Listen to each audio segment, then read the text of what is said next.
चलो आज का लेक्चर स्टार्ट करते हैं एक नए टॉपिक से। ठीक है, जो अब तक हमने लास्ट लेक्चर में देखा था वो क्या था, सेल्फ इंडक्टेंस, म्यूचुअल इंडक्टेंस, यहाँ तक हम पहुंचे थे। ठीक है, अच्छा ये दोनों चीजें, या फिर मैं सेल्फ इंडक्टेंस की अगर बात करूं तो ये किसके अंदर प्रोड्यूस होती है, उस डिवाइस को हम क्या नाम बोल रहे थे? बोलो बोलो, क्या नाम था उस डिवाइस का जिसके लिए हम ये सेल्फ इंडक्टेंस को डिफाइन कर रहे थे? क्या था? हाँ, इंडक्टर ना, सोलिनॉइड जैसा होता है ना, उसका शेप हमने देखा था। ओके, इसके बाद जैसे कि हमने करंट इलेक्ट्रिसिटी चैप्टर है, उसके अंदर एक डिवाइस, इलेक्ट्रिकल डिवाइस पढ़ा है जिसका नाम है रेजिस्टर। इलेक्ट्रोस्टैटिक में एक इलेक्ट्रिकल डिवाइस पढ़ा है जिसका नाम है कैपेसिटर। उसी तरह मैग्नेटिक इफेक्ट के अंदर हमने एक इलेक्ट्रिकल डिवाइस पढ़ा जिसका नाम था इंडक्टर। रेजिस्टर की हमने कॉम्बिनेशन देखे कैसी होती है, उसके लिए फॉर्मूलाज निकाले थे। फिर कैपेसिटर की हमने देखी कॉम्बिनेशन कैसी होती है, उसका फॉर्मूला निकाले थे। उसी तरह इंडक्टर का भी कॉम्बिनेशन होता है, जैसे रेजिस्टर का कॉम्बिनेशन होता है in series in parallel, capacitor का होता है इन सीरीज इन पैरेलल। ठीक है, उसी तरह इंडक्टर का भी एक कॉम्बिनेशन होता है, एक सीरीज में और एक पैरेलल। तो स्टार डालो और लिखो combination of inductor, combination of inductor, combination of inductors, combination of inductors. ठीक है, तो दो तरह की कॉम्बिनेशन है इंडक्टर के, यही दो तरह के सबके थे, एक सीरीज वाला एक पैरेलल वाला, खाली चेंज फॉर्मूला होता था। कैपेसिटर में हमने देखा जो रेजिस्टर के लिए सीरीज का था वो कैपेसिटर के लिए पैरेलल का था, रेजिस्टर के लिए पैरेलल का था वो कैपेसिटर के लिए सीरीज का था। इसके लिए देखते हैं। तो सबसे पहला कॉम्बिनेशन है, स्टार डालो, लिखो inductor in series, inductor in series, inductor in series. ठीक है, अब इंडक्टर का जो सीरीज कॉम्बिनेशन होता है वो कुछ 1 2 3 इस तरीके का होता है। इसके लिए अपने को कुछ डेरिवेशन वगैरह करना नहीं है, डायरेक्ट अपने को फॉर्मूला देखना है कि इसके लिए क्या होगा। लेट से एक इंडक्टर है L1, एक इंडक्टर है L2 और एक इंडक्टर है L3।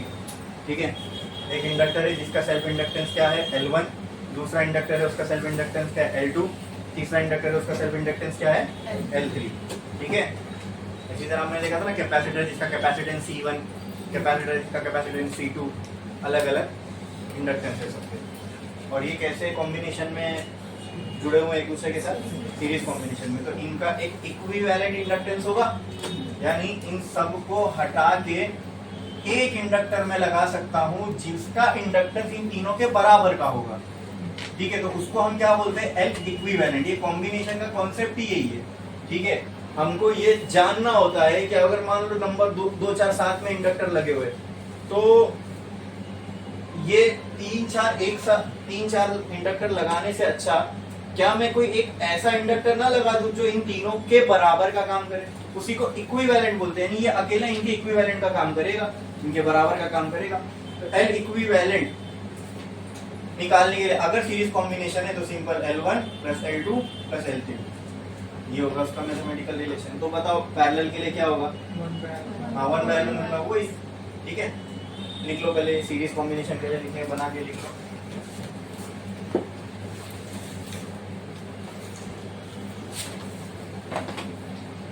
लिखो जल्दी।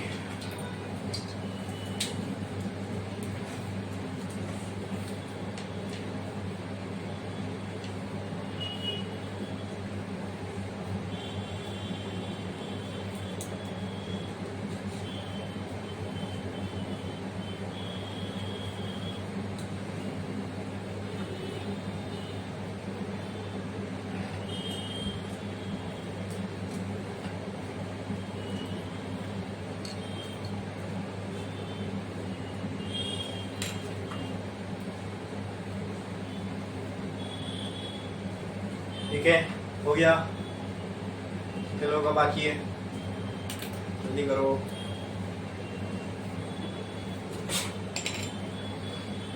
ठीक है, एक लाइन छोड़ो, स्टार डालो, लिखो inductor in parallel, inductor in parallel. अब इसमें वो सारे चीज़ें मैंने आपको कैपेसिटेंस में बता चुका हूँ। अगर ये सारे इंडक्टर एक ही इंडक्टेंस के हो, यानी सबकी वैल्यू सेम हो, तो यहाँ 3L आ जाएगा। 4 इंडक्टर सेम वैल्यू के तो 4L आ जाएगा। 5 इंडक्टर सेम वैल्यू के तो 5L आ जाएगा। ठीक है। Next, inductor in parallel. तो इंडक्टर इन पैरेलल के लिए क्या मैं ऐसा बना सकता हूँ, यहाँ एक इंडक्टर लगा हुआ है, यहाँ एक इंडक्टर लगा हुआ है, ठीक है, यहाँ एक इंडक्टर लगा हुआ है। इसका इंडक्टेंस है L1, इसका इंडक्टेंस है L2, इसका इंडक्टेंस है L3, और ये तीनों इस तरीके से कैसे कनेक्टेड है, पैरेलल कॉम्बिनेशन में। इसमें पैरेलल कॉम्बिनेशन में, तो इनके बदले में, मतलब इन तीनों को हटा के मुझे एक इंडक्टर लगाना है जो इनके बराबर का काम करे। तो उसको मैं क्या बोलूँगा, उस इंडक्टर का इन तीनों के बराबर होगा, तो उसको मैं बोल सकता हूँ L इक्विवेलेंट। इसके लिए जो L इक्विवेलेंट का फॉर्मूला होता है वो होता है 1/L1 + 1/L2 + 1/L3। ठीक है। अगर सिर्फ दो इंडक्टर है, if there are only 2 inductors, तो क्या हो जाएगी इनकी वैल्यू, L इक्विवेलेंट किसके बराबर हो जाएगा, L इक्विवेलेंट 1/L इक्विवेलेंट बराबर होगा 1/L इक्विवेलेंट। ये ऐसा होगा। ठीक है। तो इसको मैं लिख सकता हूँ 1/L equivalent equal to 1/L1 + 1/L2। तो 1/L equivalent can be written as L2 + L1/L1 × L2। पलटी मार दो तो ये हो जाएगा L equivalent will be equal to L1 × L2/L1 + L2। ये हो सकता है। इफ L1 = L2, तो इन दोनों को क्या मैं L लिख सकता हूँ। तो ये क्या रिलेशन हो जाएगा, बोलो। ऊपर हो जाएगा L², ये हो जाएगा 2L, एक स्क्वायर ये कैंसिल। L इक्विवेलेंट किसके बराबर हो जाएगा, L/2 के। अब देखो गौर से, यहाँ पे 2 इंडक्टर है जो पैरेलल में कनेक्टेड है, दोनों की वैल्यू सेम है, तो यहाँ फॉर्मूला क्या आ रहा है, L/2। अगर यहाँ 3 इंडक्टर होते, तीनों की वैल्यू सेम होती, तो यहाँ आंसर क्या आता। अगर यहाँ 5 इंडक्टर होते, पांचों की वैल्यू सेम होती, तो क्या आता। वैसे अगर n इंडक्टर होते, सबके nों की वैल्यू L होती, तो क्या आता। तो ये शॉर्टकट है इसका। ठीक है। ये शॉर्टकट सेम कैपेसिटर में यूज होता है, सेम रेजिस्टर में भी यूज होता है। ये चीज मालूम है तो आप तीनों के कोई भी कॉम्बिनेशन वाले प्रोग्राम में इसको अप्लाई कर सकते हो। ठीक है। चलो,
बना के हो गया।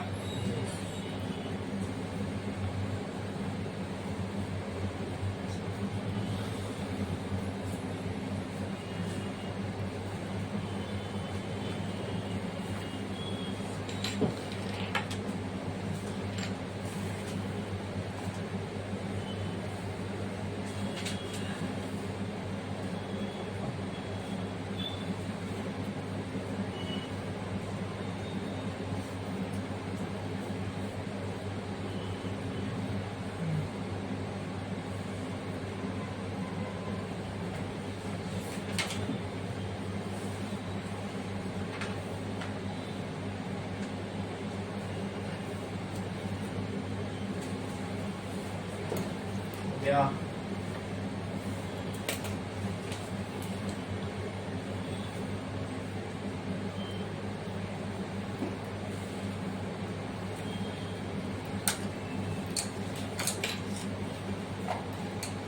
हो गया। कितने लोगों का बाकी है, करो जल्दी।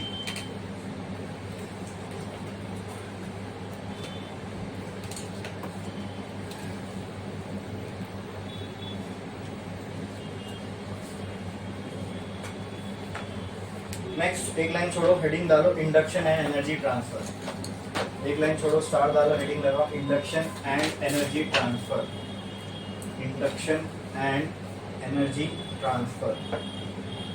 Induction and energy transfer. Induction and energy transfer. अभी हम लोग यहाँ से क्या देखने वाले वो थोड़ा समझना। ये चीज तुमको ये बताएगी कि कैसे law of conservation of energy valid रहता है जब इंडक्शन का प्रोसेस हो रहा है उसमें। ठीक है, जैसे इंडक्शन जो हो रहा था करंट का कॉइल के अंदर, तो हमें देख के तो ऐसा लग रहा है कि करंट प्रकट हो गया कहीं से। एक्चुअल में तो था नहीं ना, वहां पे कोई करंट का सोर्स है जो कॉइल में करंट दे रहा है। हम लोग को इतना मालूम है खाली फ्लक्स का चेंज होगा तो करंट प्रोड्यूस हो जाएगा। ठीक है, बट ये जो अभी हम लोग ने हेडिंग लगा इंडक्शन एंड एनर्जी ट्रांसफर, इसमें हम देखेंगे कि इंडक्शन की वजह से जब करंट प्रोड्यूस होता है, ठीक है, वो किस तरीके से किसी भी तरीके से law of conservation of energy को वायलेट नहीं करता। मतलब क्या, पहले तो उसके लिए law of conservation of energy को समझना पड़ेगा।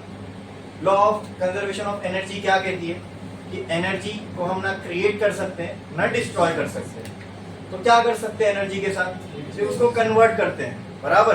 तो यहाँ पे तो इलेक्ट्रिकल एनर्जी ऐसा हो नहीं रहा है कि क्रिएट हो रही है, लेकिन लगता है क्रिएट हो गई। खाली फ्लक्स चेंज किया और अचानक में हम लोग को इलेक्ट्रिकल एनर्जी देखने को मिली, बराबर। तो यहाँ एनर्जी क्रिएट नहीं हुई, वो एनर्जी जो इलेक्ट्रिकल फॉर्म में थी वो कोई ना कोई फॉर्म में रही होगी जो खाली कन्वर्ट हुई है इलेक्ट्रिकल फॉर्म में। तो उसको हम थोड़ा सा ऐसा भी समझ सकते हैं कि कल ही हमने एक टॉपिक देखा था energy stored in magnetic field, बराबर। ये सब कुछ क्यों हो रहा है, मैग्नेटिक फील्ड, मैग्नेटिक फ्लक्स के चेंज होने की वजह से। मैग्नेटिक फ्लक्स कैसे, कहां से आया, मैग्नेटिक फील्ड से ही आया। तो कहीं ना कहीं जो एनर्जी इलेक्ट्रिकल फॉर्म में मिल रही है, हो सकता है वो मैग्नेटिक फील्ड में ही स्टोर हो और वही एनर्जी इलेक्ट्रिकल के फॉर्म में कन्वर्ट होकर मिल रही है जब हम फ्लक्स को चेंज कर रहे हैं। हाँ, और ये भी चीज को थोड़ा सा हमको ध्यान रखना पड़ेगा कि फ्लक्स अपने आप नहीं चेंज हो रहा है, उसको चेंज करने के लिए भी हम एनर्जी दे रहे हैं। जैसे कॉइल के केस में बोलूं तो हम उसको रोटेट कर रहे हैं, मूव कर रहे हैं, जो भी चीजें हो रही है, ठीक है। तो ये उसको रोटेट करने, मूव करने की तो कोई फॉर्म में एनर्जी देना पड़ेगा ना। तो यहाँ हम इक्वेशंस के टर्म में देखेंगे कि किस तरीके से law of conservation of energy valid रहता है जब इंडक्शन के थ्रू कोई एनर्जी बनती है या ट्रांसफर होती है। ठीक है, चलो आओ देखते हैं। मान लो मेरे पास यहाँ पर एक इनवर्स जाती हुई मैग्नेटिक फील्ड है, तो मैं यहाँ पे एक इनवर्स जाती हुई मैग्नेटिक फील्ड बना रहा हूँ। ठीक है, ये बोर्ड के प्लेन में जाती हुई मेरे पास क्या है, मैग्नेटिक फील्ड। मैंने क्या किया, इस मैग्नेटिक फील्ड में एक लूप रख दिया जिसका ये टोटल लेंथ इसकी कुछ भी हो सकती है L लेट से, ठीक है, बट इसका कुछ हिस्सा x के बराबर को मैंने फील्ड के अंदर रखा, ठीक है, और ये हिस्सा का है फील्ड के बाहर है। अब मैं इसको मूव करता हूँ, यहाँ पे मैं इसको v वेलोसिटी से मूव कर रहा हूँ इस डायरेक्शन में। उसके लिए मुझे इस पे फोर्स लगाना पड़ेगा, तो चलो मैं इसको इस डायरेक्शन में फोर्स भी लगा रहा हूँ, ठीक है। अब यहाँ पे ये मूव हो रहा है, क्लियर है। जब ये यहाँ मूव होगा तो आप बताओ मुझे, क्या यहाँ इस कॉइल में से पास होने वाला फ्लक्स चेंज होगा? रीजन क्या उसका, मूव हो रहा है इसके लिए, ठीक है। हमने मोशनल ईएमएफ भी पढ़े कि अगर कोई कंडक्टर को हम मैग्नेटिक फील्ड में से मूव करवाएं तो उसके अंदर ईएमएफ प्रोड्यूस होता है, और अगर वो एक क्लोज कॉइल है तो करंट बनेगा। तो आप में से कोई बता सकता है इसमें करंट कौन से डायरेक्शन में बनेगा? करंट तो ऐसा भी हो सकता है क्लॉकवाइज और ऐसा भी हो सकता है एंटी क्लॉकवाइज। तो कैसा होगा, क्लॉकवाइज होगा, एंटी क्लॉकवाइज होगा? बोलो बोलो बोलो।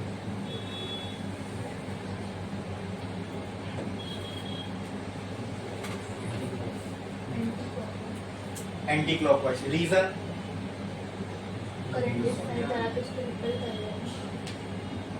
कॉइल इस साइड जा रहा है उसको रिपेल करने के लिए, ठीक है। चलो वो भी समझते हैं। एंटी क्लॉकवाइज अगर नहीं हुआ तो फिर एक ही तो ऑप्शन बचता है, क्या? क्लॉकवाइज। तो इसको हम सिस्टमेटिक वे में समझते हैं, कोई डायरेक्शन हमने कैसा निकाला था उस हिसाब से, ठीक है। डायरेक्शन कौन बताता है हमको? Lenz law. लेंज लॉ क्या कहता है, जो भी करंट इंड्यूस होगा, जो भी क्वांटिटी इंड्यूस होगी, वो अपने कॉस को अपोज करेगी। क्या करेगी? कॉस को। अब यहाँ कॉस देखना पड़ेगा क्या है। देखो, जब मैं इस कॉइल को यहाँ बाहर खींच रहा हूँ, ठीक है,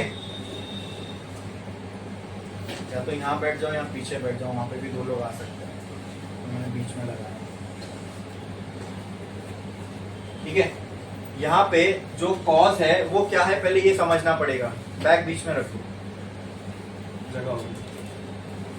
यहाँ पे जो कॉज है पहले वो समझना पड़ेगा, ठीक है।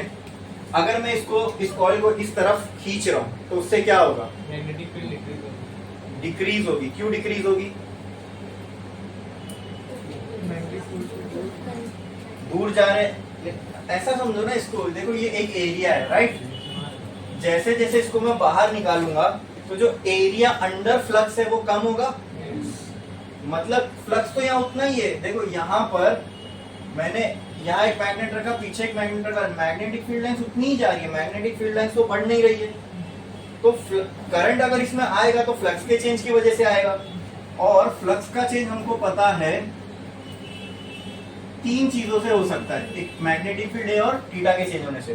तो मैग्नेटिक फील्ड तो नहीं चेंज हो रही, थीटा भी नहीं चेंज हो रहा क्योंकि हम इसको रोटेट नहीं कर रहे। तो चेंज क्या हो रहा है? देखो ना, the area under magnetic field कम होता जा रहा है। जब मैं इसको यहाँ खींचूंगा, अभी इतना बड़ा एरिया मैग्नेटिक फील्ड के अंदर है, जब मैं खींचूंगा तो थोड़े टाइम बाद ये ऐसा यहाँ आ जाएगा। हाँ, तो अब इतना ही एरिया रहेगा ना मैग्नेटिक फील्ड के अंदर, समझे। तो एरिया अंडर मैग्नेटिक फील्ड जब कम होगा मतलब इसमें से पास होने वाला फ्लक्स भी कम होगा। और अगर फ्लक्स कम हो रहा है तो इसका मतलब फ्लक्स चेंज हो रहा है। क्या ये बात ट्रू है? फ्लक्स का कम होना क्या फ्लक्स का चेंज होना है, उस वजह से इसमें करंट आएगा। फ्लक्स चेंज हुआ, ईएमएफ इंड्यूस हुआ, क्लोज कॉइल है, करंट आ गया। अब बात ये है कि करंट का डायरेक्शन क्या होगा। तो करंट के डायरेक्शन के लिए हमको कॉस देखना है। कॉस क्या है यहाँ पे? फ्लक्स का बढ़ना कि फ्लक्स का कम होना? फ्लक्स कम हो रहा है। फ्लक्स क्या हो रहा है? कम हो रहा है। अगर फ्लक्स कम हो रहा है तो इसको क्या करना पड़ेगा? बढ़ाना पड़ेगा। अगर फ्लक्स को बढ़ाना है तो फ्लक्स के साथ मैग्नेटिक फील्ड दोगे कि फ्लक्स के अपोजिट? फ्लक्स के साथ। तो जहां फ्लक्स के साथ अगर मैग्नेटिक फील्ड देना है तो मैग्नेटिक फील्ड तो इधर है, ठीक है। मतलब मैग्नेटिक फ्लक्स का डायरेक्शन अब ये है फिलहाल। तो थंब को वहां रखो और फिंगर्स को कर्ल कर दो। तो कैसा आ रहा है? करंट कैसा आ रहा है? क्लॉकवाइज आ रहा है, समझे। एकदम सिंपल तो है, मैंने बताया ना। कॉस को देखो, कॉस क्या है यहाँ? फ्लक्स का डिक्रीज होना, ठीक है। फ्लक्स डिक्रीज हो रहा है तो उसको इंक्रीज करो। अब इंक्रीज करना है तो उसके डायरेक्शन में मैग्नेटिक फील्ड देनी पड़ेगी। अब मैग्नेटिक फील्ड उसके डायरेक्शन में देना मतलब अंदर देना, तो अंदर थंब रख दिए, फिंगर्स को कर्ल करो, तो जो डायरेक्शन है वो करंट का डायरेक्शन, ठीक है। अब इसमें से करंट फ्लो हो रहा है, ठीक है, ये डायरेक्शन में करंट फ्लो हो रहा है, बराबर। लेकिन जैसे ही करंट फ्लो होना स्टार्ट होगा, क्या ये सारे जो भी वायर्स मैग्नेटिक फील्ड, चलो बाकी सबको छोड़ो, इसके बारे में बात करते हैं। क्या ये वायर करंट कैरिंग कंडक्टर बन जाएगा जब इसमें से करंट फ्लो होता रहेगा? और क्या ये current carrying conductor magnetic field के अंदर रखा है? रखा है। तो when a current carrying conductor is placed in a magnetic field, it experiences a force. तो इस वायर पे फोर्स लगेगा, तो इतनी टुकड़े पे फोर्स लगेगा। कहाँ लगेगा? तो उसके लिए क्या करोगे? राइट हैंड पाम रूल, ठीक है। थंब किसके डायरेक्शन में होगा? करंट के। तो ये हो गया करंट का डायरेक्शन। मैग्नेटिक फील्ड कहाँ होगी? फिंगर्स कहाँ होगी? मैग्नेटिक फील्ड के डायरेक्शन में। ये होगा मैग्नेटिक फील्ड का डायरेक्शन। तो पाम क्या शो करेगा? फोर्स का डायरेक्शन। तो यहाँ फोर्स का है, ये डायरेक्शन में मैग्नेटिक फोर्स, समझे। तो भाई जो हम ये फोर्स लगा रहे ना, ये मैग्नेटिक फोर्स के अगेंस्ट में लगा रहे, समझे। यहाँ कम से, अच्छा मुझे बताओ, इस पे जो मैग्नेटिक फोर्स लगेगा Fm, वो किसके बराबर होगा? हाँ, माइनस एफ के, ठीक है। लेकिन मैग्नेटिक फोर्स किसी वायर पे लगता है जब वो मैग्नेटिक फील्ड में रखी गई है, वो कितना होता है? उसका एक रिलेशन निकाले ना हमने कि करंट कैरिंग वायर है, मैग्नेटिक फील्ड में रखी है, तो उसमें फोर्स लगेगा, तो कितना लगता है?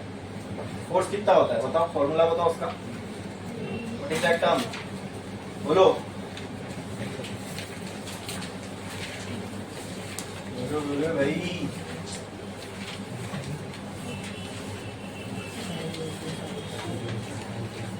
याद है? क्या हुआ? तुम लोग कुछ बोलते क्यों नहीं? क्या हुआ? याददाश्त चली गई आप लोगों को, ठीक है। मम्मी को बोलो कॉम्प्लाइन किया है। ILV sin theta. नहीं, कॉम्प्लाइन तो हाइट बढ़ाता है ना, और लेग्स। नहीं वो रोहित खाता था phone beta, ILB sine theta, यही है ना फॉर्मूला। वही थीटा किसके बीच का एंगल होगा, D और L के बीच का ना। तो L देखो यहाँ पे जो डायरेक्शन में करंट होता है उसी में हम L मान लेते हैं। तो करंट का डायरेक्शन ये, लेंथ का डायरेक्शन ये हो गया, लेंथ का डायरेक्शन ये हो गया, मैग्नेटिक फील्ड का डायरेक्शन ये हो गया, लेंथ का डायरेक्शन ये हो गया, मैग्नेटिक फील्ड का डायरेक्शन, दोनों में एंगल कितना है 90। तो यहाँ पे थीटा किसके बराबर हो रहा है 90 के, देयरफॉर sin 90 कितना हो जाएगा 1। तो FM कितना हो जाएगा बोलो, ILB। कितना क्लियर है, ये समझ में आया। मतलब इस डायरेक्शन में इस पे कितना फोर्स लग रहा है दोस्तों, ILB के बराबर। क्लियर। अब भाई जब तक कम से कम इतना फोर्स आप वो डायरेक्शन में नहीं लगाओगे ये बाहर नहीं निकल सकता, सिंपल है, समझे। तो आपने पहले कुछ नहीं लग रहा था, इनिशियली जब ये स्टेशनरी था तब तो ये फोर्स लग नहीं रहा था। जैसे आपने मूव करना स्टार्ट किया और वहां से एक टग ऑफ वॉर समझ लो, इनिशियली कोई फोर्स नहीं था। जैसे आप यहाँ खींचना स्टार्ट करोगे वहां से भी कोई अपोजिट में खींचना स्टार्ट करेगा तो मुश्किल हो जाएगा ना यहाँ पे ले जाना। क्लियर है। इनिशियली तो कोई फोर्स होगा ही नहीं क्योंकि करंट ही नहीं है। करंट तो तब आएगा जब फ्लक्स चेंज होगा। जैसे आपने खींचना स्टार्ट किया फ्लक्स चेंज होने लगा, वैसे ही वही एट दैट सेम मोमेंट क्या प्रोड्यूस हो गया इसके अंदर, करंट। अब जब करंट प्रोड्यूस होगा तो वो वायर में उस डायरेक्शन में फोर्स लगेगा। तो आपको जो ये F लगाना है, जो आप फोर्स लगाओगे वो किसके बराबर लगाओगे, ILB के बराबर लगाओगे ना भाई। जब तो आप उसको यहाँ मूव कर सकते हो। जब ये वहां पे ILB का फोर्स लगा रहा है तो आप भी कम से कम ILB या उससे थोड़ा सा ज्यादा लगाओगे तो भी ये वहां पे मूव हो जाएगा। और वही करवाना है, अगर मूव होता जा रहा है तो बस फ्लक्स का चेंज मिलता रहेगा। समझे, क्लियर है। हाँ क्लियर है। Therefore the force that should be applied to the coil to move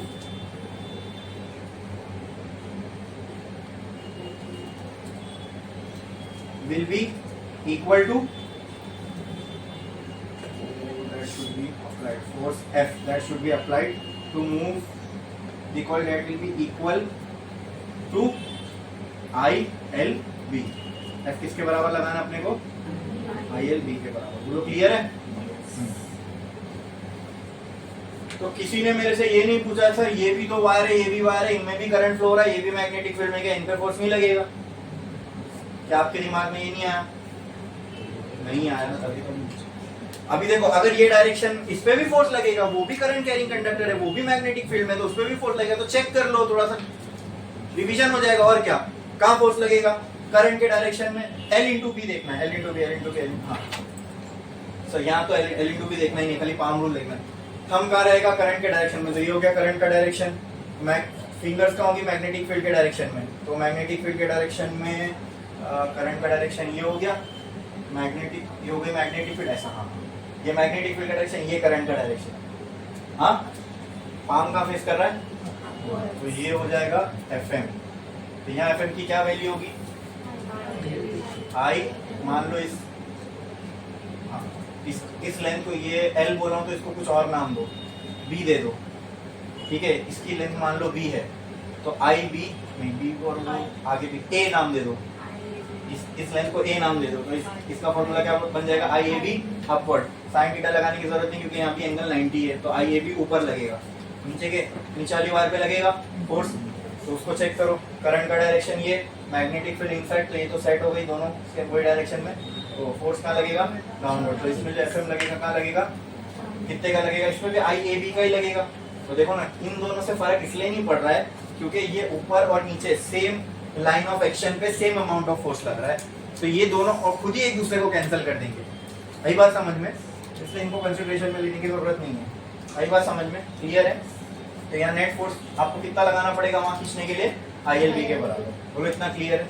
हाँ अब इसमें जो करंट आएगा किसकी वजह से आएगा, फ्लक्स के चेंज की वजह से। अरे बोलो क्लियर है, फ्लक्स की चेंज की वजह से, ठीक है। तो यहाँ पे जो चेंजिंग फ्लक्स होगा वो किसके बराबर होगा, BA cos थीटा के बराबर, ठीक है। इसमें किसी को कोई डाउट है, here A is equal to, अब A हम वही लेंगे जो मैग्नेटिक फील्ड के अंदर है, तो एरिया इसकी टोटल कितनी हो सकती है? L इंटू ए हो सकती है, बराबर बराबर, ठीक है। लेकिन हमको इतना बड़ा एरिया नहीं चाहिए, हमको वही एरिया चाहिए जो इस फील्ड के अंदर है, जहां से हमने स्टार्ट किया था। तो क्या ये होगा वो x और l, ये हो जाएगा एरिया x इंटू एल। बोलो, अरे क्लियर है? x इंटू एल क्यों ले रहा हूं? We need that much area which is kept inside the magnetic field, ठीक है, ताकि यहां से फ्लक्स का चेंज होना स्टार्ट हो सके। क्लियर है? तो क्या मैं इसको ऐसे लिख सकता हूं, phi is equal to B, और एक चीज कर लेते हैं, what is theta here, angle between B and A. तो बी तो अंदर है, एरिया वेक्टर कहां होगा? परपेंडिकुलर टू द एरिया, तो ये अंदर है तो अंदर ही ले लो, उसके परपेंडिकुलर, दोनों में एंगल कितना हो जाएगा? 0। तो यह theta is equal to 0, therefore cos 0 will be equal to 1, therefore phi की जो वैल्यू बचेगी क्या बचेगी? bxl। cos 0 1 हो गया, एक ही जगह xl पुट कर दिया। क्लियर है? ये समझ में आया? क्या इसमें किसी को कोई डाउट है? इतना चेंज इन फ्लक्स हुआ, इतना क्या हुआ? फ्लक्स में चेंज हुआ। ओके, इस फ्लक्स के इतने ही फ्लक्स के चेंज की वजह से क्या ईएमएफ बनेगा? EMF induce in the coil, EMF induce in the coil, ये किसके बराबर होगा? डी फाई बाय dt के। बोलो क्लियर है? यहाँ पे फाई की वैल्यू क्या आ गई? E will be equal to d, phi की वैल्यू क्या आ गई? bxl by dt। यहाँ पे क्या क्या कांस्टेंट है? मैग्नेटिक फील्ड कांस्टेंट है, ये जो टोटल लेंथ है ये भी तो कांस्टेंट ही रहेगी ना, बराबर। बोलो क्लियर है? इसको L मत दो, इसी को मैं L बोल देता हूँ, ठीक है, क्योंकि अभी हमने यहाँ पे L यूज कर रहे हैं। इसको नाम दे देता हूँ मैं, इसकी लेंथ में कह देता हूँ A है, तो इस पर फोर्स लगेगा IA, ठीक है। नहीं, इसी को L रखो, इसी को L, इसके अगेंस्ट में फोर्स लगा देना, इसको A रहना, ठीक। B और L दोनों भी कांस्टेंट है। ये वाली वायर पे लगने वाला हमने फोर्स देखा था ना, ये L लेंथ ही थी, रहने दो इसको L लेंथ। B और L लेंथ चेंज हो रही है क्या? ये वाली लेंथ चेंज हो रही है क्या? नहीं। ये A वाली चेंज हो रही है, L वाली चेंज हो रही है क्या? नहीं। मैग्नेटिक फील्ड ये चेंज हो रहा है क्या? नहीं। तो ये दोनों कांस्टेंट है, तो इनको बाहर कर दो। B L क्या बचा यहाँ? dx by, what is displacement per unit time? क्या होता है ये? dx बाय dt क्या होता है? वेलोसिटी होती है भाई, क्या होती है? तो E can be written as BL into V, या फिर मैं इसको ऐसा भी लिख सकता हूँ, E is equal to V BL। Clear है? अरे कुछ नहीं किया ना, खाली आगे पीछे तो किया। बोलो क्लियर है? इसमें किसी को कोई डाउट है? इतना ईएमएफ बनेगा, किसमें बनेगा ईएमएफ? इतना बोलो, अरे बोलो, इतना ईएमएफ बनेगा किसमें? किसमें इतना ईएमएफ बनेगा? किसमें? इस कॉइल के अंदर, ठीक है। इसमें किसी को कोई डाउट है? अरे बोलो, क्या किया हमने? समझ में आ रहा है? यहाँ पे हमने एक कॉइल ली, उसको मैग्नेटिक फील्ड में रखा, इसको हम मूव कर रहे हैं। अब इसको मूव करने की वजह से क्या हुआ? किसके अंदर फ्लक्स चेंज हुआ। फ्लक्स चेंज होने की वजह, कितना फ्लक्स चेंज हुआ? इतना फ्लक्स चेंज हुआ। इस चेंजिंग फ्लक्स की वजह से क्या बनेगा? ईएमएफ। कितना ईएमएफ बना? इतना ईएमएफ बना।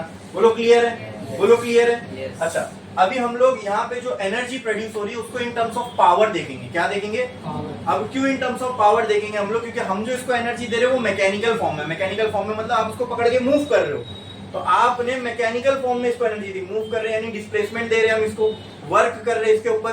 तो वर्क के फॉर्म में जो एनर्जी हम देते हैं किसी भी चीज को डिस्प्लेसमेंट के टर्म्स में, that is mechanical energy, that is mechanical energy, ठीक है। एक होता है थर्मोडायनेमिक वर्क, वो PdV, वो अलग होता है, वहां डिस्प्लेसमेंट वगैरह नहीं देखते, प्रेशर वॉल्यूम के डिफरेंस की वजह से आ रहा था। लेकिन हम अगर एक्चुअल में किसी चीज को पकड़ के मूव करवा रहे तो उसमें जो हम एनर्जी दे रहे हैं that is considered to be mechanical energy. कौन सी एनर्जी होती हो? Mechanical energy. हियर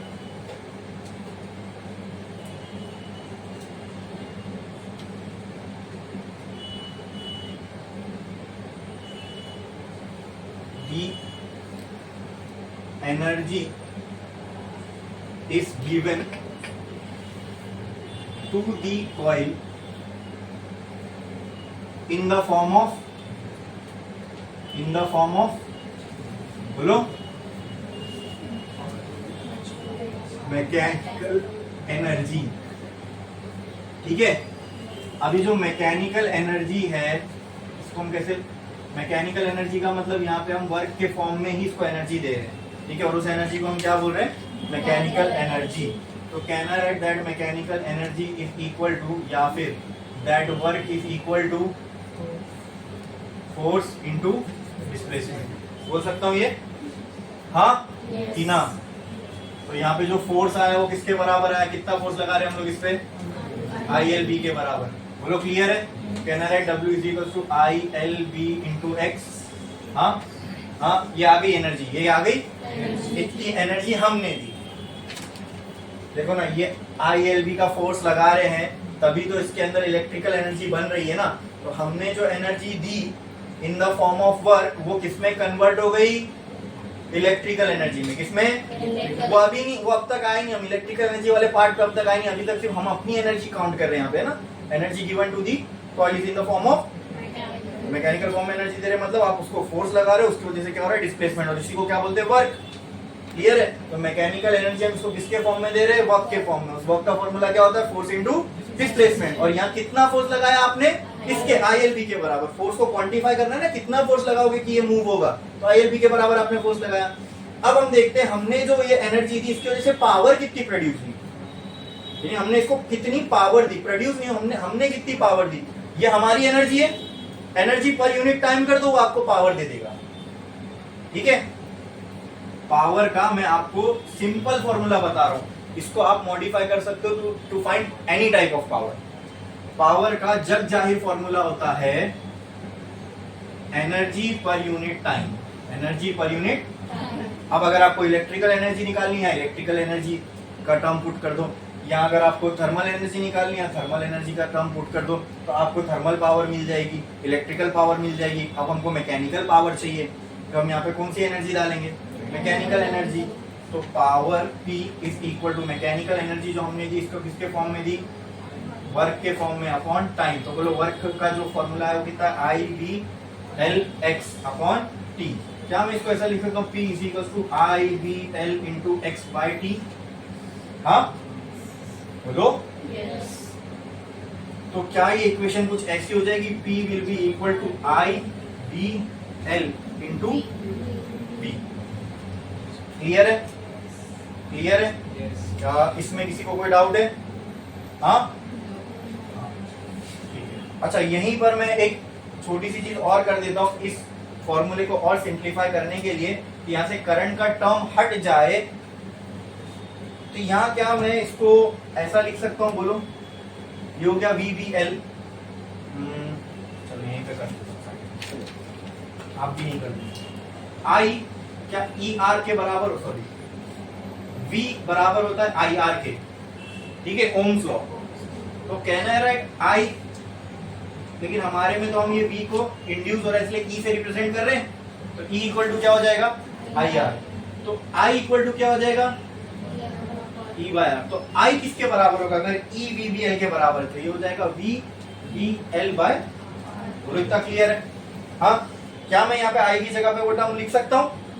तो कहना है P will be equal to VBL by R into BLV। हाँ, V into V, B square, L into L, B into B।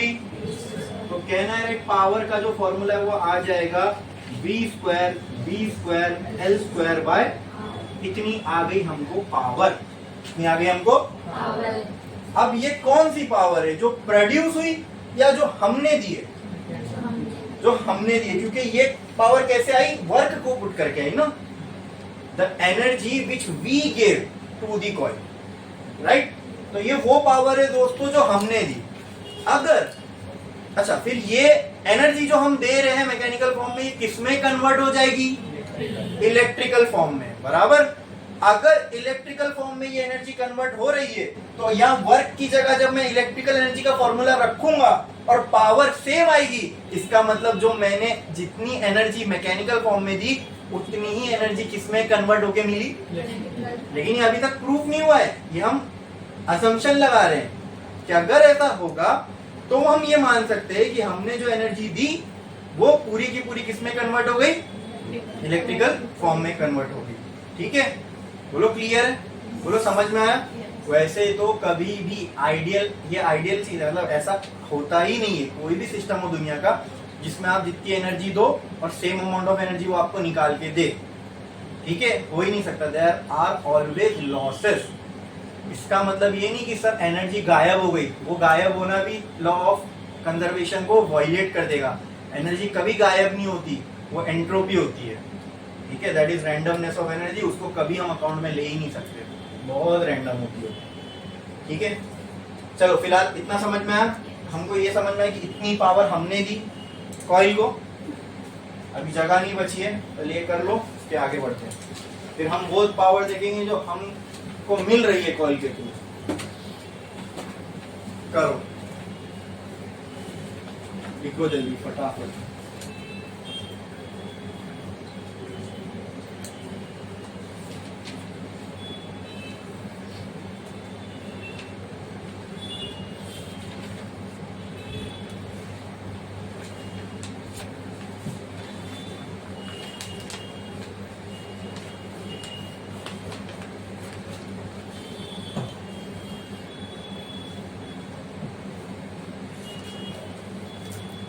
इसको दे देना इक्वेशन नंबर 1, छापो जल्दी।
हो गया, चलो का बाकी है, जल्दी लिखो।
हो गया लिख के?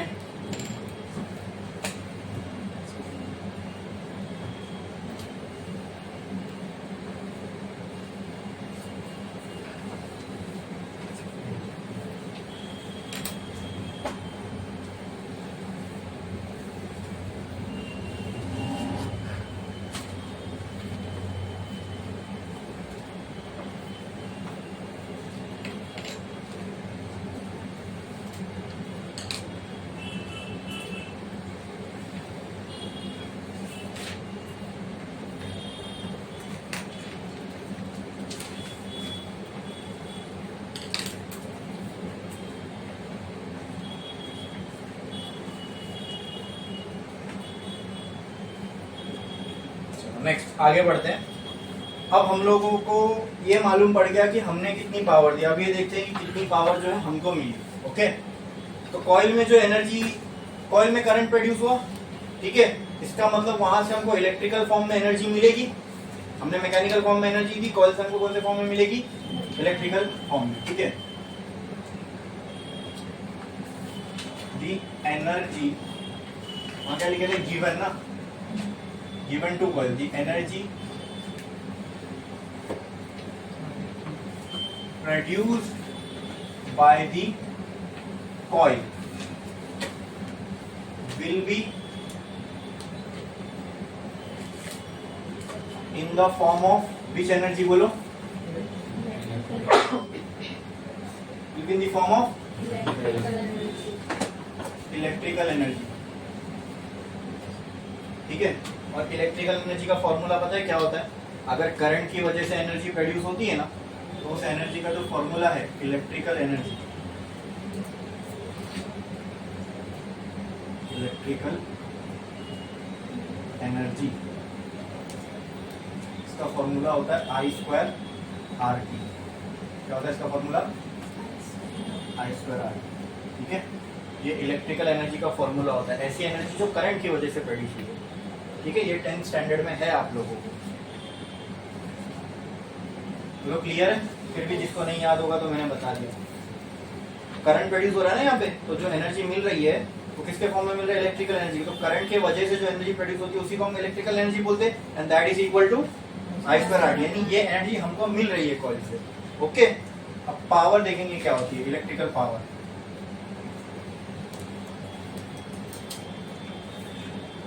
पावर का फॉर्मूला क्या होता है? Energy per unit time. यहाँ पे कौन सी एनर्जी डालोगे आप पावर में? बोलो, electrical energy, electrical energy per unit. ठीक है, क्या आ जाएगा यहाँ पे? इलेक्ट्रिकल एनर्जी की जगह I² RT upon T। AT क्या बचेगा? I² R। I² की जगह I की तो वैल्यू हमको ऑलरेडी आ चुकी है, क्या है? हाँ, I is equal to V/L/R। बोलो क्लियर है? तो I² की जगह क्या आ जाएगा? I² की जगह क्या आ जाएगा? A² B² L² into, sorry R², ये R कैंसल। ये किसका फॉर्मूला आ रहा है अपने को? पावर का। ठीक है, तो यहाँ पे मुझे बोलो पावर का फॉर्मूला क्या आया? B² L² which was same as that power। Equation 1, इसको मैं बोल सकता हूँ इक्वेशन 2। तो from equation 1 and 2 is it clear that जितनी पावर हमने दी उतनी पावर हमको मिली। मतलब यहाँ law of conservation of energy क्या रह गया? वैलिड रह गया। बोलो क्लियर है? समझ में आया? अरे बोलो क्लियर है? इसमें किसी को कोई डाउट है? पक्का 100%? ठीक है, एक और तरीके से मैं आपको बताता हूँ। ये हमने पावर किस, अच्छा ये जो पावर मिली, क्या मैं इसको इलेक्ट्रिकल पावर बोल सकता हूँ? हाँ, इलेक्ट्रिकल पावर। इलेक्ट्रिकल पावर का डायरेक्ट फॉर्मूला भी होता है, इससे भी करोगे तो सेम में आएगा। इलेक्ट्रिकल पावर का डायरेक्ट फॉर्मूला होता है V इंटू आई, वोल्टेज इंटू करंट। लेकिन हमारे यहाँ E इंटू आई बैठेगा, बराबर? ठीक है, बोलो यहाँ पे E कितना था? E कितना आया था? VL, बराबर। I कितना आया था? VL/R। क्लियर है? तो ये क्या हो जाएगा? V² B² L² तो डायरेक्ट फॉर्मूले यूज करके भी करोगे तो वही सेम चीज आ रही है। ये डायरेक्ट फॉर्मूला इलेक्ट्रिकल पावर का, हमने पहले पावर को नॉर्मल फॉर्मूला लिखा, फिर उसमें इलेक्ट्रिकल एनर्जी का फॉर्मूला पुट किए, फिर ये आया। ठीक है, इलेक्ट्रिकल पावर का डायरेक्ट ये फॉर्मूला होता है V × I। इससे भी करोगे तो वही चीज आ रही है ना, समझ में आया? क्लियर है? अपन यही चीज करेंगे जो हमने की। ठीक है, यहाँ तक लिख लो, फिर लास्ट में एक स्टेटमेंट है वो मैं बोलूंगा, खत्म। क्या एक चीज समझ लो, क्या इसमें जो एनर्जी आई थी वो इंडक्शन की वजह से आई थी? बराबर। हाँ, अब वही हमने देखा जो इसमें इंडक्शन की वजह से एनर्जी आई और उसके वजह से जो पावर बनी, वही सेम अमाउंट ऑफ पावर हमें इलेक्ट्रिकल में कन्वर्ट होके मिली। तो दिस स्टेट दैट कि एनर्जी इंडक्शन की वजह से जो एनर्जी का ट्रांसफर हो रहा है, that follows the law of conservation of energy. Clear है? छापो।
हो गया लिख के? कितने लोगों का बाकी है?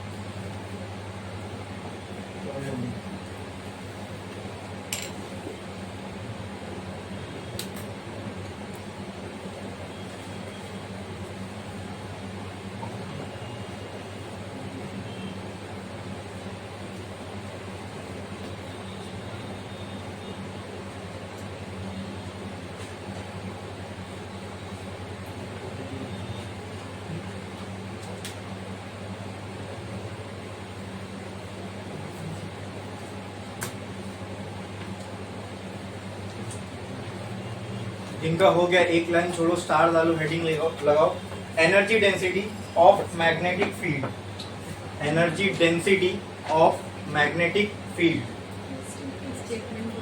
अच्छा हाँ, इसका स्टेटमेंट बात करो तो इसके लास्ट में लिखो the equation from equation 1 and 2, from equation 1 and 2 it is clear that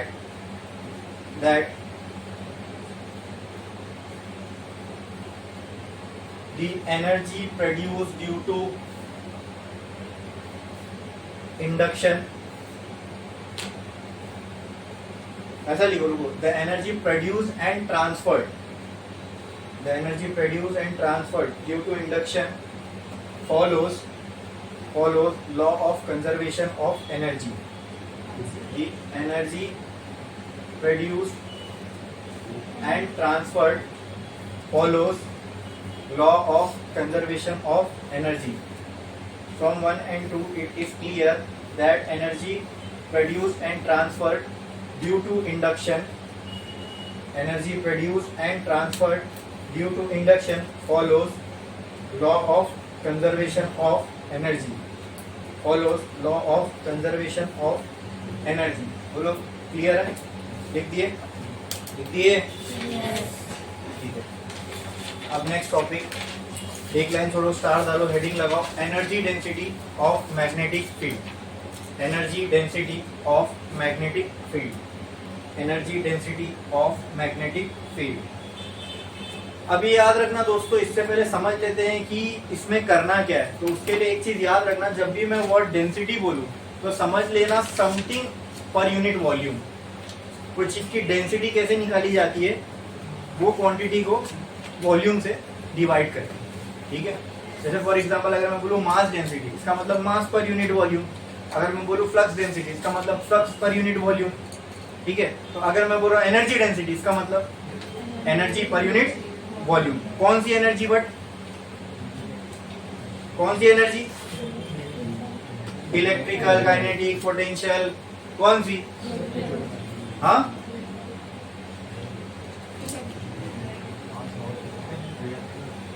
energy density of magnetic field हम लोग देख रहे हैं, ठीक है। उसके लिए सबसे पहले एनर्जी डेंसिटी का फॉर्मूला मालूम होना चाहिए। तो एनर्जी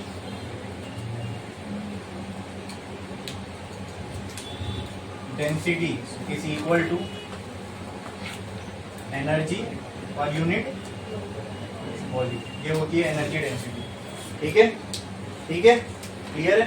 तो मैंने आपको सिंपल वर्ड्स में बता दिया, अगर कहीं पे आपको डेंसिटी निकालने बोला, it means per unit volume of that quantity. Mass density मतलब mass per unit volume, flux density मतलब फ्लक्स पर यूनिट वॉल्यूम, उसी तरह एनर्जी डेंसिटी मतलब energy per unit volume. Energy, अच्छा एनर्जी डेंसिटी निकालना है, ठीक है। तो उसमें एनर्जी को डिवाइड करेंगे वॉल्यूम से, लेकिन कौन सी एनर्जी को, तो हम चैप्टर कौन सा पढ़ रहे हैं, EMI। It is based on magnetism, magnetic field, या जो भी हो रहा है मैग्नेटिक फील्ड की वजह से हो रहा है, बराबर। तो आप यहाँ एनर्जी कौन सी यूज करोगे, मैग्नेटिक फील्ड की एनर्जी, इलेक्ट्रिक फील्ड की एनर्जी, कौन सी एनर्जी, वो एनर्जी जो मैग्नेटिक फील्ड की वजह से है, और वो हमने ऑलरेडी निकाल चुके हैं ना, energy due to magnetic field निकाले या नहीं, ऑलरेडी निकाल चुके। तो energy due to magnetic field यहाँ पे अगर पुट करोगे तो जो एनर्जी है,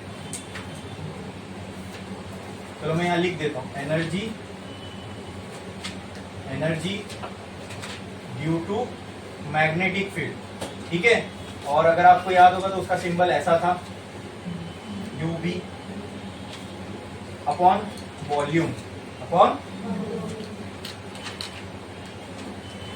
energy density of magnetic field UV का फॉर्मूला हमको ये आया था Li²/2 या 1/2 Li² आया था या नहीं, जाके चेक कर लो, Li²।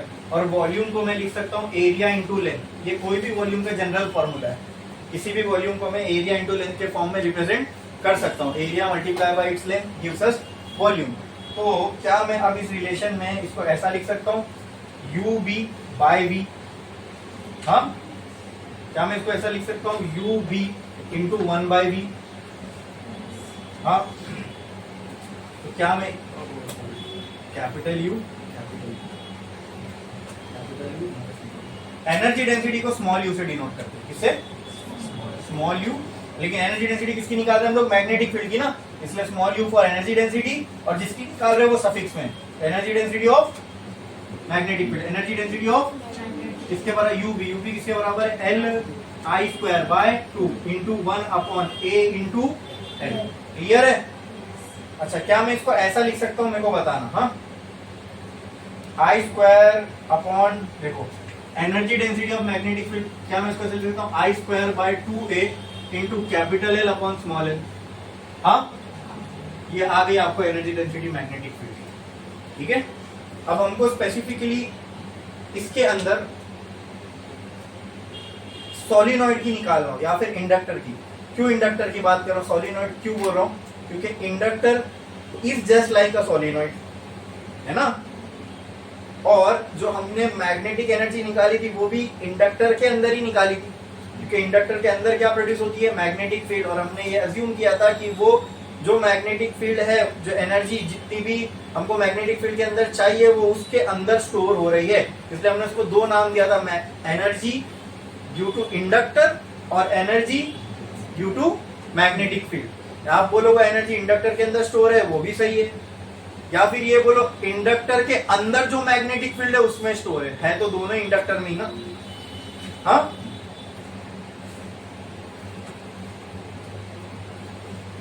अगर ये एनर्जी डेंसिटी का फॉर्मूला अगर मैं सॉलिनॉइड के लिए अप्लाई करूं तो क्या होगा? मुझे आप बताओ, L/L का एक फॉर्मूला आया था सॉलिनॉइड के लिए, वो क्या था? यही फॉर्मूला आप उसको सॉलिनॉइड के लिए भी बोल सकते हो या फॉर इंडक्टर भी बोल सकते हो, ठीक है। L/L के लिए एक रिलेशन आया था अपने को, क्या वो ये था? बताना मुझे। Mu naught n square a, ये आया था? हाँ, ये वाला रिलेशन, ठीक है। तो क्या मैं L/L की जगह पर ये पूरा टर्म लिख सकता हूं? Energy density of magnetic field is equal to I square 2a into L/L की जगह mu not n square into a, ये a। Can I write mu energy density is equal to I square mu not n square, या फिर ऐसा लिख सकता हूं, क्या बताऊं? Mu not n square I square by 2 लिखो, ऐसा चलेगा? ये फॉर्मूला देखिए, कुछ याद आ रही है? म्यू नॉट n I क्या होता है? म्यू नॉट n I याद है कुछ? What is mu not n into I equal to, बताओ मुझे। Magnetic field in solenoid, very good, ठीक है। हाँ, लेकिन यहाँ म्यू नॉट तो है, n भी है, I है, लेकिन फर्क क्या है यहाँ n और I स्क्वायर के टर्म्स में, और म्यू नॉट विदाउट स्क्वायर है। तो मैं इस पूरे की जगह b स्क्वायर तब डाल सकता हूं जब म्यू नॉट के ऊपर भी क्या हो? स्क्वायर हो। तो can I write this like mu not n square I square upon 2 into, दे दो म्यू नॉट ऊपर एक, ताकि वो भी स्क्वायर हो जाए। लेकिन अगर ऊपर दूंगा तो ये पूरा मान जाएगा, तो इसको भी दे दो, ठीक है। ये म्यू नॉट क्या हो जाएगा? Mu naught square n square I square upon 2 into, अब ये पूरे की जगह b स्क्वायर लिख सकता हूं। तो can I write mu b is equal to b square by 2 mu naught, या फिर इसको हम ऐसा भी बोल सकते हैं, mu naught is equal to 1 upon 2 b square by mu naught, समझे? और ये फाइनल फॉर्मूला हो गया energy density of magnetic field for a solenoid और इंडक्टर, ठीक है। और यही एनर्जी डेंसिटी किसकी होती है? मैग्नेटिक फील्ड की, क्योंकि सॉलिनॉइड के अंदर चले जाओ, इंडक्टर के अंदर चले जाओ, कौन सी फील्ड है वहां पे? मैग्नेटिक फील्ड है। तो ये जो भी एनर्जी स्टोर्ड होगी वो किसके अंदर स्टोर होगी? मैग्नेटिक फील्ड के अंदर स्टोर होगी। बोलो क्लियर है? कितनी एनर्जी डेंसिटी होगी मैग्नेटिक फील्ड की? एक होती है एनर्जी इन मैग्नेटिक फील्ड और एक होती है energy in density. Energy density का मतलब ये कि इसकी यूनिट वॉल्यूम में इतनी एनर्जी रहेगी। यूनिट मतलब अंदर से एक छोटा सा टुकड़ा निकाल लूं, क्यूब, 1 mm का, 1 क्यूब का, जो भी, तो उसके एक पर्टिकुलर वॉल्यूम में, यूनिट वॉल्यूम में इतनी एनर्जी होगी। समझा ये कि नहीं समझा? अगर कुछ डाउट है इसके अंदर तो पूछो। है किसी को कुछ डाउट? कौन सा टर्म कैसे आया, क्यों आया? बोलो, है? अगर है तो पूछो। है कुछ डाउट? बढ़े आगे, छापो जल्दी।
तक तो नहीं गिरा, काफी टाइम से चल रहा है।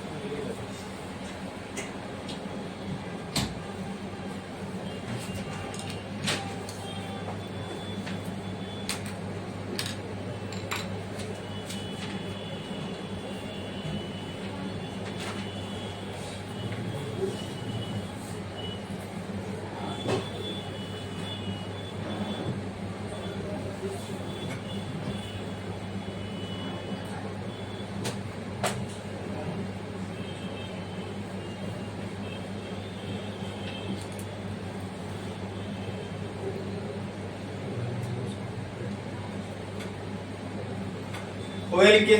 कितने लोगों का बाकी है? जल्दी लिखो।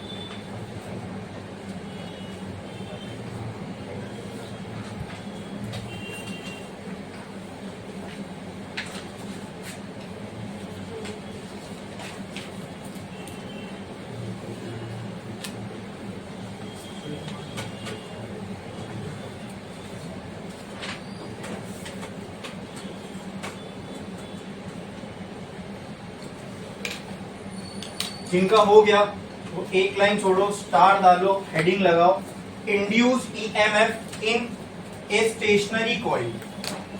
Induce EMF in a stationary coil. Induce EMF in a stationary coil. Induce EMF in a stationary coil. In a stationary coil लिखें। अभी तक दोस्तों हमने जितने भी एग्जांपल देखे ना, उसमें कॉइल मूविंग था, फील्ड स्टेशनरी थी। मैग्नेटिक फील्ड मैंने बोला इनवर्ड्स जा रही है, आउटवर्ड्स आ रही है, यानी मैग्नेटिक फील्ड को हमने एक स्थिर रख दी है। ठीक है, जितने भी अभी अब तक हमने डेरिवेशन के सब में जाके देख लेना, मैग्नेटिक फील्ड या तो आपको इनवर्ड मिलेगी या आउटवर्ड मिलेगी, यानी वहां मैग्नेटिक फील्ड स्टेशनरी थी और हम मूव किसको कर रहे थे, कॉइल को या कंडक्टर को। ठीक है, मोशनल ईएमएफ, रोटेशनल ईएमएफ, हर जगह हमने ये देखा फील्ड स्टेशनरी थी, कंडक्टर मूव हो रहा था। अब हमने क्या किया, कॉइल को स्टेशनरी किया और किसको मूव करेंगे, मैग्नेट को, मतलब फील्ड को मूव करेंगे, मूविंग फील्ड होगी। ठीक है, अब वो करने के लिए अपने को जो सेटअप चाहिए वो मैं यहाँ पे बना रहा हूँ। ठीक है, इसको एक एक करके समझेंगे कि क्या है। हमने एक वायर लिया, वायर नॉन कंडक्टिंग मटेरियल का, ठीक है, जो कंडक्टर ना हो, उसको मैंने सेमी सर्कुलर फॉर्म में ऐसे बेंड किया, ऐसे, और फिर बाकी का बचा हुआ पार्ट ऐसे। नहीं, बहुत बड़ी सी वायर लिया मैंने, ठीक है, तो ऐसे सीधा फिर ऐसे बेंड कर दिया। तो मान लो कुछ ये फॉर्म में ऐसे करके मैंने उस वायर को बेंड किया। ठीक है, और यहाँ बीच में हमने इसको पिवट कर दिया, यहाँ पर हमने इसको पिवट कर दिया। ठीक है, यानी इसके अराउंड ये ऐसे ऐसे ऐसे ऐसे ऑक्सीलेट कर सकता है, ऐसे ऐसे। यहाँ छोड़ दोगे तो झुक झुक झुक झुक ऐसा ऐसा करता रहेगा। ठीक है, अब वो करने के लिए ताकि ऐसा ऐसा मोशन करता रहे, यहाँ हमने दो छोटे छोटे मास लगा दिए, let's say M1 and M2। मतलब M2 पे अगर मैं फोर्स लगा के इसको ऐसा छोड़ूं, M2 पे अगर मैं फोर्स लगाऊं ऐसे और छोड़ दूं, ये ऐसे ऐसे ऐसे ऐसे झूला झूलेगा। बोलो क्लियर है? हाँ, अच्छा, जब ये ऐसे ऐसे मूव होगा तो इसका डिस्प्लेसमेंट फिर एंगल के टर्म्स में होगा ना, रोटेशनल मोशन परफॉर्म कर रहा है ना ये, तो इसका जो डिस्प्लेसमेंट होगा वो एंगल के टर्म्स में होगा, वो भी तो नापना पड़ेगा। तो हमने क्या किया, इसको बोल दिए मीन पोजीशन। क्या बोल दिए, जब आप कोई डिस्प्लेसमेंट नहीं दे रहे हो तो आप ये इसी पोजीशन में रहेगा ना, इसी पोजीशन में रहेगा ना, यहीं से इसका मोशन स्टार्ट होगा, तो इसलिए हमने इस पोजीशन को कह दिया मीन पोजीशन। कौन सी पोजीशन, मीन पोजीशन। ना क्लियर है? अब यहाँ से अगर मैं इसको डिस्प्लेसमेंट दूं तो यहाँ पे लेट से जो थीटा होगा उसकी वैल्यू हमने कंसीडर कर ली 0। भाई यहाँ से आप डिस्प्लेसमेंट मेजर करोगे ना, तो जहां से स्टार्ट करोगे वो पॉइंट को तो 0 ही मानना पड़ेगा। अब अगर मैं इसको ऐसा कर दूं, यानी यहाँ पे अगर मैंने फोर्स लगाया, अच्छा एक और चीज, इसके इस पार्ट में यहाँ पे ऐसे मैंने एक मैग्नेट रख दिया, क्या रख दिया? ये मैग्नेट का नॉर्थ पोल और ये मैग्नेट का, ये अरेंजमेंट समझ में आई? क्लियर है? और अब इस मैग्नेट के बाहर मैंने एक कॉइल रख दी। अब आप इमेजिन करो, आपको भी समझ में आ रहा है क्या नहीं? ये मैग्नेट है, अब मैंने क्या कर दिया, ये मैग्नेट के बाहर से ऐसे ऐसे ऐसे ऐसे कॉइल बाउंड करके एक सोलिनॉइड टाइप की अरेंजमेंट ऐसी लगाई कि मैग्नेट उसके अंदर रहे। समझा? समझा? ये पूरा सेटअप है, ठीक है? और ये जो सोलिनॉइड है, ये जो सोलिनॉइड है और इस सेटअप के अंदर जो मैग्नेट है वो सोलिनॉइड के बीच में, समझे मेरी बात? ताकि जब आप ये जो अरेंजमेंट है सेमी सर्कुलर वाली, इसको ऐसा करोगे तो जब मैग्नेट इधर चला जाएगा, हाँ समझे? जब आप छोड़ोगे तो मैग्नेट जब आएगा ऐसे तो सोलिनॉइड के अंदर से पास होगा, फिर ऐसा जाएगा, फिर सोलिनॉइड के अंदर से पास होकर ऐसा जाएगा। ये समझ में आ रहा है कि नहीं आ रहा है? पक्का? इसमें कुछ डाउट है? ये समझेगा, मतलब ये इमेजिनेशन में अगर ला पा रहे हो तो फिर ये समझ में अच्छे से आएगा। क्लियर है? कोई डाउट है इसमें?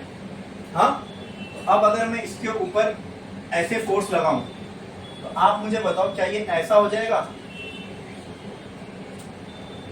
हाँ, M1 M2 यहां से मैंने इसको पिवट किया था। क्लियर है?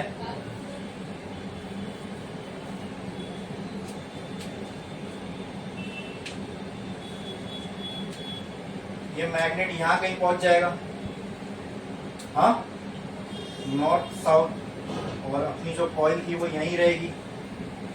हाँ, क्लियर है? बोलो क्लियर है? अब इस कॉइल के आगे भी चीजें होती है, सर्किट होता है, वो हम बाद में देखेंगे। पहले इसके वर्किंग को समझ लेते हैं और इससे जो ग्राफ बनने वाला है, इससे जो मैग्नेटिक फील्ड ईएमएफ जो जनरेट होने, तो मैग्नेटिक फील्ड और ईएमएफ का जो रिलेशन है वो पहले समझ लेते हैं। बोलो इतना क्लियर है? ये चीज समझ में आई? अरे यहाँ तक ये जो सेटअप मैंने बताया ये सबके समझ में आया क्या? हाँ, इसको बहुत से लोग एक्सप्लेन नहीं करते हैं और छोड़ देते हैं कि नया टॉपिक है आप लोग की टेक्स्ट बुक के अंदर। हाँ, बट मैं आपको इसको प्रॉपरली समझाना चाह रहा हूँ, आपको एकदम क्लैरिटी आ जाए इसमें क्या हो रहा है। टेक्स्ट बुक में जो ग्राफ बना है वो कैसे बना, यही सेटअप से बना, लेकिन कैसे बना उसका आइडिया होना चाहिए आपको। उसकी मैथमेटिकल रिलेशन भी देखेंगे, ठीक है? तो अब तक जो भी मैंने किया, क्या ये समझ में आया? क्या इसमें किसी को कोई डाउट है? बोलो। हाँ, तो अब हमने सेटअप को क्या किया है, अच्छा यहाँ पर कुछ एंगल था T, कुछ एंगल था 0। अब इसका सेंटर यहाँ आ गया होगा ना, क्या ये इसका एंगल, अब ये डिस्प्लेसमेंट होगा इसमें थीटा। बोलो, थीटा जितना ज्यादा करूंगा उतना ये दूर जाएगा, और थीटा जितना कम करूंगा उतना ये कॉइल के नजदीक आएगा। क्या ये क्लियर है? क्या इसमें किसी को कोई डाउट है? बोलो, कोई परेशानी इसमें? हाँ, ठीक है। तो अब शुरुआत के लिए हमने क्या किया, इस पे ऊपर से M2 पे फोर्स लगाया, ये पिवट हुआ, ये कुछ इस डायरेक्शन में घूमा, फिर हमने इसको रिलीज कर दिया, हाथ यहाँ से हटा दिया, तो क्या होगा, फिर ऐसे आएगा, फिर ऐसे जाएगा, ऐसे आएगा, ठीक है? तो अब इसके मोशन को एनालाइज करते हैं। ओके, जब जब ये कॉइल के नजदीक आता रहेगा तब क्या हो रहा होगा। ओके, अब यहाँ पर रखी गई है कॉइल, इसको मैं थोड़ा सा इससे अलग करके बना रहा हूँ ताकि अच्छे से समझ में आए। यहाँ पे रखी गई है कॉइल, इनिशियली जो ये मैग्नेट था वो इधर था। क्लियर? इससे क्या निकल रही होगी, मैग्नेटिक फील्ड लाइन निकल रही होगी, कि सारी के सारी इसके अंदर पहुंचेगी नहीं, है ना? ये कुछ एंगल पे इंक्लाइन इससे मैग्नेटिक फील्ड लाइन होगी, वो मैक्सिमम इससे सोलिनॉइड से बाहर ही जा रही होगी, इसके अंदर से जाए ये बहुत मुश्किल है। तो in this case, in case number 1, the magnetic field reaching the coil is negligible. Negligible का मतलब होता है ना के बराबर, ठीक है? Which is nearly equal to 0, you can also say that. समझे? तो in this case the magnetic field is reaching to the coil is negligible. तो जो फ्लक्स भी होगा वो क्या होगा, निग्लिजिबल, बहुत कम फ्लक्स यहां तक पहुंच पा रहा है। बोलो क्लियर है? बोलो क्लियर है? अब ये थोड़ा लॉजिकली सोचो और मुझे बताओ कि अब इसको मैंने ऐसा करके छोड़ तो दिया, ये पोजीशन पे ये पोजीशन पे जो फ्लक्स पहुंच रहा था वो निग्लिजिबल था, लेकिन जब मैं इसको छोड़ूंगा तो धीरे धीरे धीरे ये मैग्नेट कहाँ आता रहेगा, कहाँ आता रहेगा, नीचे आएगा और कहाँ आएगा, कॉइल से नजदीक। जैसे जैसे ये कॉइल के नजदीक आता रहेगा, क्या आपको लगता है कि जो मैग्नेटिक फील्ड लाइन से पासिंग थ्रू दी कॉइल वो बढ़ती जाएगी, क्योंकि और नजदीक नजदीक आ रहा है। एक टाइम ऐसा आएगा जब ये एकदम ऐसे सामने आके इसके स्टैंड हो जाएगा, बोलो क्लियर है, तब तो सारी के सारी मैग्नेटिक फील्ड लाइन इसी के अंदर से जाएगी, कि एकदम सामने ना, एकदम ऐसा मतलब एकदम क्लोज है, ये सॉलिनॉइड की ओपनिंग है और यहाँ आ गया मैग्नेट। अब कितनी भी मैग्नेटिक फील्ड लाइन तो सारी इसी के अंदर से पास होगी। तो कहना है say at this position number 2 the magnetic field lines और I can also say the magnetic flux passing through the coil is maximum. इससे ज्यादा जितनी फील्ड प्रोड्यूस हो रही थी सारी की सारी पास हो रही, इससे ज्यादा अब थोड़ी होगा, क्योंकि और कोई मैग्नेटिक फील्ड लाइन सब बची नहीं जो इस कॉइल में से पास हो सके। जितनी थी सारी पास हो रही। वो कौन सी पोजीशन में होगा, ये वाली, क्लियर है। तो लेट से ये जो टाइम था, यहां से मैंने शुरुआत की थी एक्सपेरिमेंट की, तो let say here the time is equal to 0, क्योंकि यहीं से हमने शुरुआत की है। फिजिक्स के अंदर जब भी टाइम इक्वल टू 0 हम बोलते हैं, इसका मतलब ये नहीं वक्त की शुरुआत वहां से हुई है, इसका मतलब ये कि हमने ऑब्जर्व करना वहां से शुरू किया, समझे, ठीक है। यानी यहां से हमने इस पूरे सेटअप को ऑब्जर्व करना शुरू किया, ठीक है। कुछ टाइम बाद क्या ये पोजीशन में आएगा, let this time B t1, तो कहने से at t1 time the flux passing through the coil is maximum. हाँ, can I also say that from t equal to 0 to t equal to t1 the flux passing through the coil was increasing, it means it was changing। अरे समझे कि नहीं समझे, बोलो समझे कि नहीं समझे, समझ में आया, ओके। तो अब मैं एक बहुत यहाँ पे इंटरेस्टिंग ग्राफ बनाने जा रहा हूं, मुझे आप लोग बताना कि उसका जो नेचर मैं बना रहा हूं वो सही होगा या नहीं, ठीक है। तो यहां पे आपको क्या दिख रहा है, टाइम के साथ क्या चेंज हो रहा है इस कॉइल में से,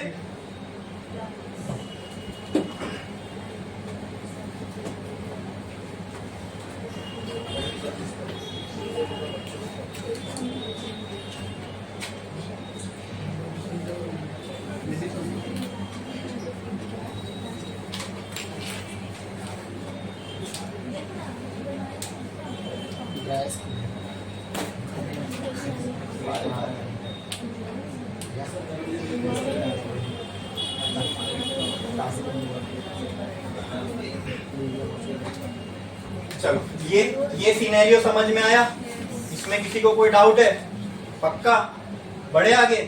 तो आप मुझे ये बताओ यहाँ पे टाइम के साथ क्या चेंज हो रहा है, यस, मैग्नेटिक फ्लक्स और also I can say magnetic field. हाँ, तो चलो उसका ग्राफ बनाते। टाइम के साथ मैग्नेटिक फील्ड चेंज हो रही ना, जैसे हमने देखा था टाइम के साथ करंट चेंज हो रहा था, तो टाइम आया कौन सी एक्सिस पे, टाइम के साथ जब करंट चेंज हो रहा था तो एक्स एक्सिस पे क्या था, और वाई एक्सिस पे। टाइम के साथ जब ईएमएफ चेंज हो रहा था तब एक्स एक्सिस पे क्या था, वाई एक्सिस पे। अब टाइम के साथ क्या चेंज हो रहा है, तो टाइम कहाँ आएगा, वेरी गुड, एक्स एक्सिस पे आपको क्या दिखेगा, टाइम, वाई एक्सिस पे मैग्नेटिक फ्लक्स बोलो, या क्योंकि फ्लक्स फील्ड से ही तो प्रोड्यूस हो रहा है तो दोनों का चेंज सिमिलर ही होगा, क्लियर है। हाँ, एट टाइम इक्वल टू 0, ये है वो पॉइंट। हाँ, यहां से शुरुआत हुई, यहां से जब शुरुआत होगी एक्सपेरिमेंट की तो फ्लक्स बढ़ता हुआ दिखेगा, घटता हुआ दिखेगा, कांस्टेंट दिखेगा, कैसे बढ़ता हुआ दिखेगा, टिल t1। तो ग्राफ पे कहीं पे भी पॉइंट डाल दो t1, लेट्स से ये हो गया वो टाइम t1, 0 से कुछ टाइम बाद ना, ये 0 वाला पॉइंट था, 0 से कुछ टाइम बाद, तो कुछ भी टाइम लो ना, हमने को थोड़ी नंबर डाला है, कहीं भी ले लो t1, इतना समझ में आना चाहिए, 0 के आगे वो 0 के आगे t1 कहीं भी ले लिया। अब इतना हमको मालूम है दोस्तों, ये जो पॉइंट है t1, ठीक है, यहां से 0 से t1 की तरफ जब जाऊंगा तो फ्लक्स मुझे क्या होता हुआ दिखेगा, बढ़ता हुआ, and at t1 the flux is maximum. मान लो ये मैक्सिमम वैल्यू, एग्जांपल ले रहा हूं, ये फाई या बी की मैक्सिमम वैल्यू है, ठीक है, ये वाली, लेट्स से ये वाली, ठीक है। तो क्या t1 पे ये यहाँ मैक्सिमम तक पहुंच जाएगा, क्लियर। पढ़ते पढ़ते T1 पे मैक्सिमम होगा, क्लियर है? अच्छा, क्या इसके बाद वाला सिनेरियो ऐसा होगा कुछ?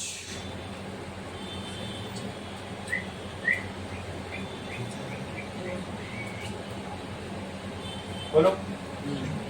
लेकिन अब इसमें से पास होने वाला फ्लक्स बढ़ेगा कि कम होगा? Very good, exactly. ये अगर समझ में आ गया तो मतलब आपने इसको समझ लिया। हाँ, क्योंकि जितना होने वाला था वो तो इसी टाइम पे हो गया। अब ये अंदर भी चले जाए तो कौन सी नई फील्ड अभी यहाँ प्रोड्यूस होने वाली है? जो कुछ थी इसकी वजह से अब वही और वही अंदर जा रही है, समझना? तो जब तक ये यहां से यहां तक ना, अगर ये पोजीशन पे भी ये रहा तो मैं बोल सकता हूं कि जितनी एग्जांपल T1 में यहां था, राइट? जब तक ये अंदर रहेगा तब तक मैग्नेटिक फील्ड या मैग्नेटिक फ्लक्स जो है वो क्या रहेगा? कांस्टेंट। क्या रहेगा? क्या रहेगा? कांस्टेंट। इतना क्लियर है? समझ में आया? पक्का? जितना भी टाइम ये अंदर है, तो लेट्स से, अच्छा क्या वो टाइम T2 के बाद दिखेगा ग्राफ में?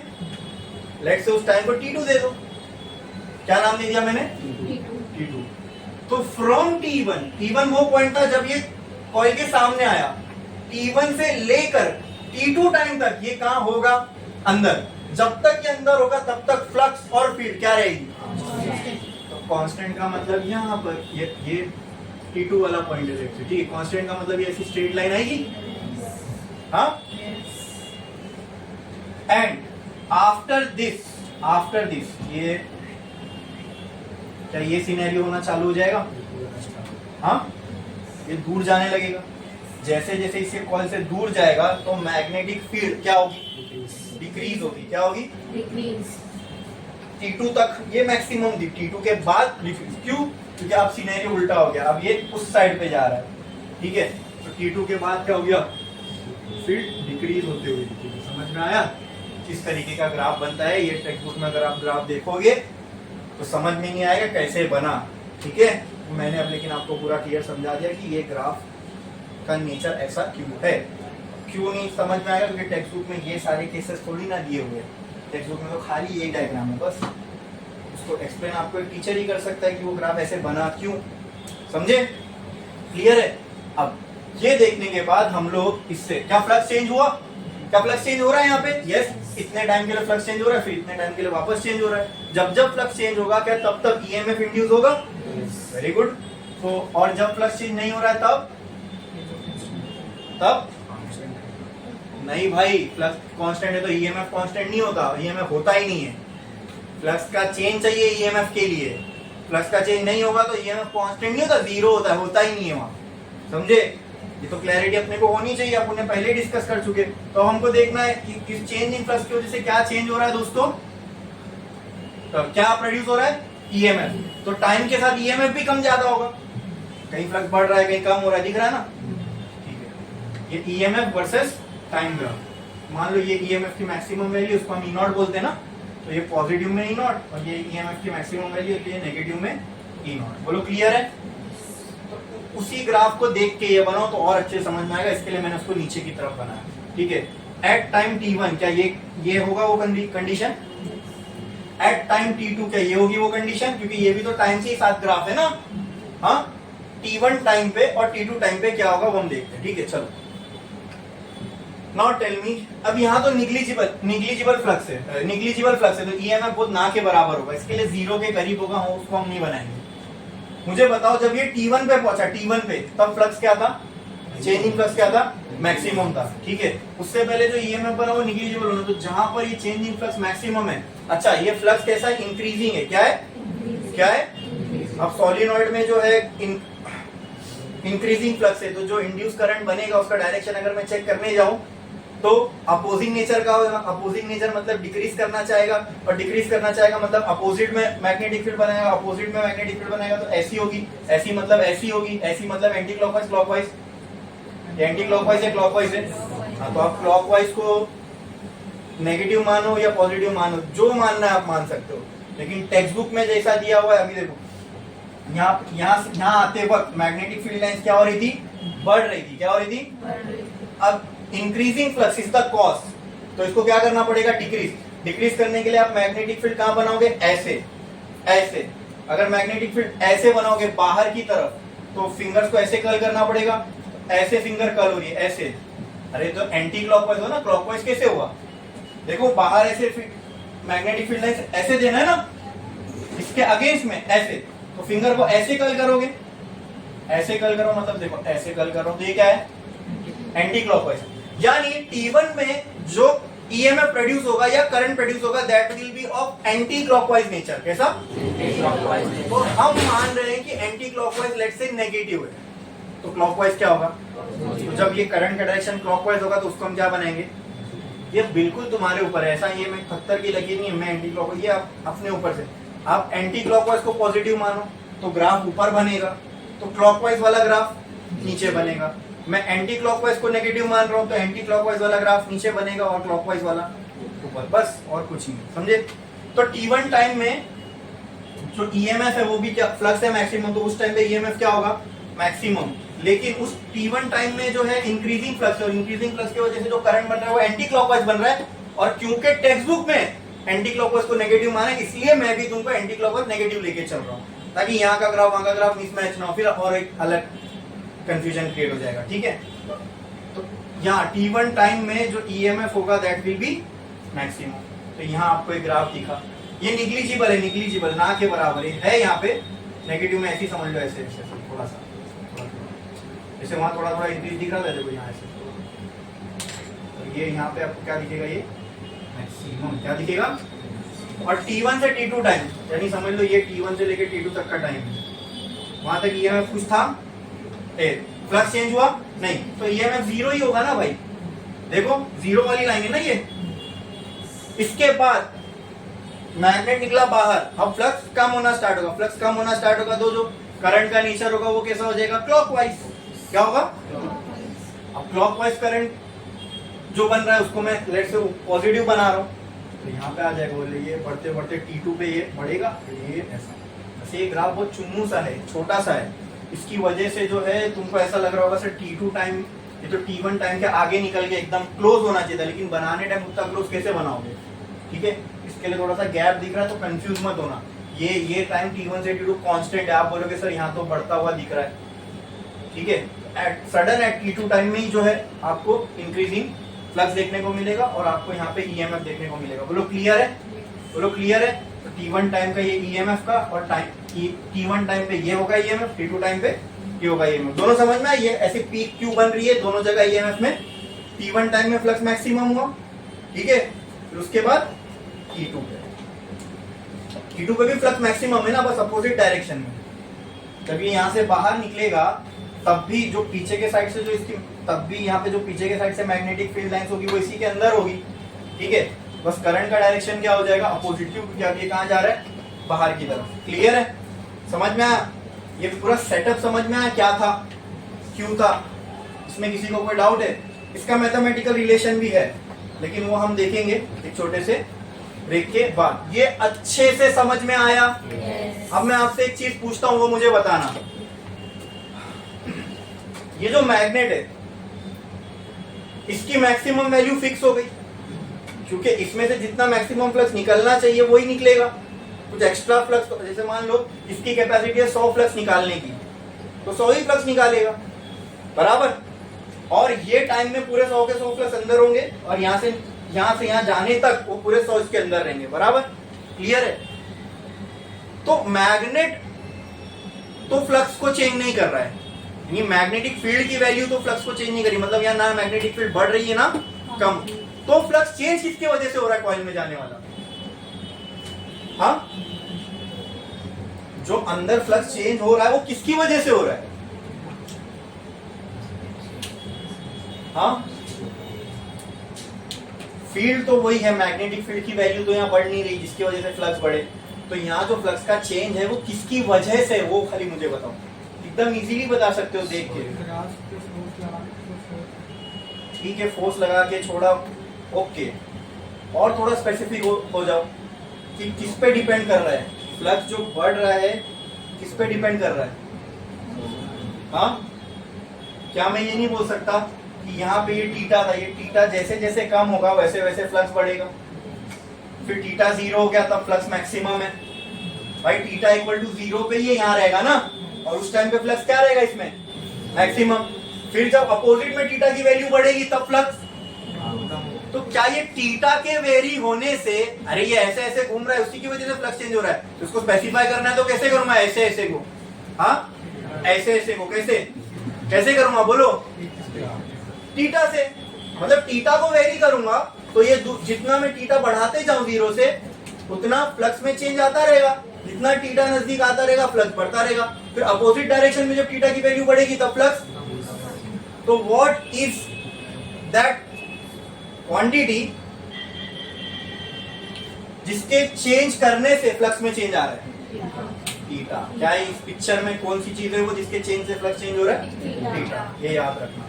और ये जो मोशन है इसको ऑक्सीलेटरी मोशन बोलते हैं। क्या बोलते हैं, इस ऑक्सीलेटरी मोशन में की एक इक्वेशन होती है, theta is equal to theta naught sine omega T.